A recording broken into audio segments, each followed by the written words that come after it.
പ്രമുഖ വ്യവസായിയും confident group ഉടമയുമായ സി.ജെ. Roy ആത്മഹത്യ ചെയ്തു.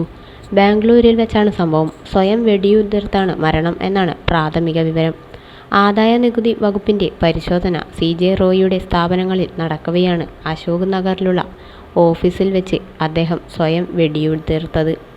കേരളത്തിൽ ഉൾപ്പെടെ നിരവധി ബിസിനസ് സംരംഭങ്ങൾ സി.ജെ. റോയ്ക്കുണ്ട്. അദ്ദേഹത്തിന്റെ ഓഫീസിലും കഫേയിലും അടക്കം ഇന്ന് ആദായനികുതി വകുപ്പിലെ ഉദ്യോഗസ്ഥർ പരിശോധന നടത്തുകയായിരുന്നു. അതിനിടെയാണ് മുറിയിലേക്ക് പോയ സി.ജെ. റോയ് ലൈസൻസുള്ള സ്വന്തം തോക്കുപയോഗിച്ച് വെടിയുതിർത്ത് ആത്മഹത്യ ചെയ്തത്.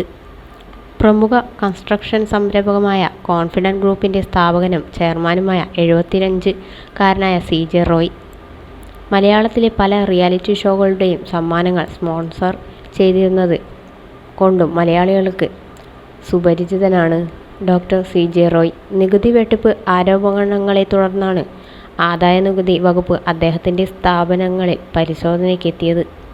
ഇതിനു മുൻപും സി.ജെ. റോയിയുടെ സ്ഥാപനങ്ങളിൽ നികുതി വെട്ടിപ്പ് ആരോപണങ്ങളെ തുടർന്ന് ഐ.ടി. റെയ്ഡ് നടത്തിയിരുന്നു. ഈ പരിശോധനകൾക്കെതിരെ സി.ജെ. റോയ് കോടതിയെ സമീപിക്കുകയും ചെയ്തിരുന്നു. കൊച്ചിയിൽ നിന്നുള്ള ആദായ നികുതി വകുപ്പ് ഉദ്യോഗസ്ഥരാണ് ഇന്ന് ബാംഗ്ലൂരിലെ ഓഫീസിൽ പരിശോധനയ്ക്ക് എത്തിയത്.